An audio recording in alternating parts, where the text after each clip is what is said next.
dengan anak-anak muda yang banyak melek akan politik. Ini saya pede nih, 2045 kita akan Indonesia emas, bukan Indonesia cemas.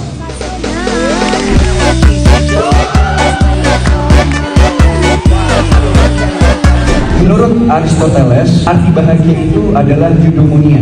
Kebahagiaan itu artinya adalah ketika seseorang atau suatu individu bisa berguna atau bermanfaat untuk banyak orang. Ada hadisnya. Menurut Ali bin Abi Thalib, sebaik-baiknya manusia adalah mereka yang bisa berguna dan bermanfaat untuk banyak orang.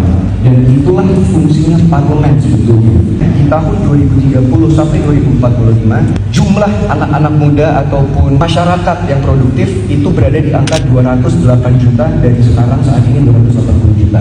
Dalam ilmu ekonomi ada dua hal, itu bisa menjadi liability atau menjadi aset. Sekarang untuk menjawab tantangan zaman, bagaimana kita menjadikan bonus demografi itu sebagai aset, bukan? Karena seperti yang kita lihat sebagai anak-anak muda saat ini, saya kebetulan di Komisi 10, masalah yang terus-menerus disuarakan adalah susahnya mencari lapangan pekerjaan, betul?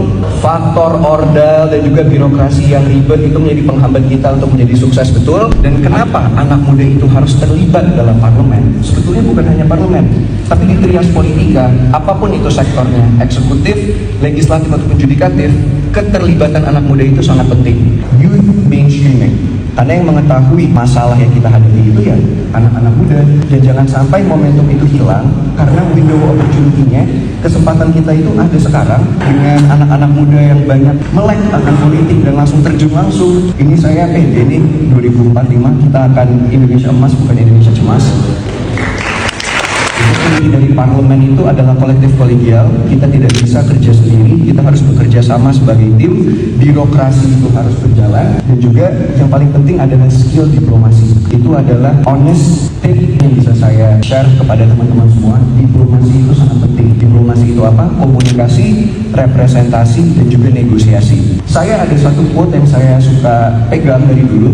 Real change is constitutional. Perubahan yang berdampak itu harus dari level konstitusi. Dan ingat, yang paling penting dalam kita bekerja itu adalah nawaitu. Apa niat kita terjun ke dunia politik? Kalau semata-mata hanya materi, jujur, mending jadi tiktoker, mending jadi artis. Ketika saya menjadi artis, penghasilannya berkali-kali lipat.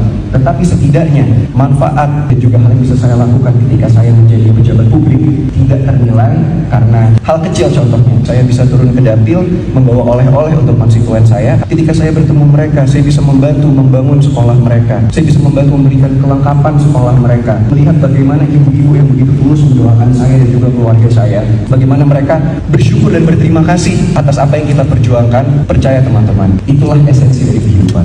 Saya jujur